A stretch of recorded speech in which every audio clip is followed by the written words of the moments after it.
ঘূর্ণিঝড় এবং প্রচন্ড ঝড় তুফানের সময় রাসূল সাল্লাল্লাহু আলাইহি ওয়াসাল্লাম যে দোয়া পাঠ করতেন, মদিনার আকাশ যখন মেঘাচ্ছন্ন হতো, বাতাস আরম্ভ হতো, আল্লাহ নবীকে দেখতাম তিনি খুব ভয়ে থাকতেন, খুব পেরেশানি থাকতেন এবং এদিক সেদিক শুধু পায়চারি করতেন।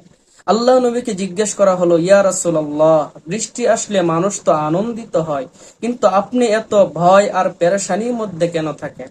আল্লাহ নবী বলেন, এই যে মেঘ আসতেছে, আমি জানি না এই মেঘ এসে মদিনার জমিনগুলি উর্বর করে দিবে নাকি সবকিছু ধ্বংস করে দিয়ে যাবে। তো আল্লাহ নবী সাল্লাল্লাহু আলাইহি ওয়াসাল্লাম প্রচন্ড ঝড় তুফান দেখলেই একটি দোয়া পাঠ করতেন। সেই দোয়াটি হলো, আল্লাহুম্মা ইন্নী আসআলুকা খায়রাহা ওয়া খায়রা মা ফিহা ওয়া খায়রা মা উরসিলাত বিহি ওয়া আউযু বিকা মিন শাররিহা ওয়া শাররি মা ফিহা ওয়া শাররি মা উরসিলাত বিহি।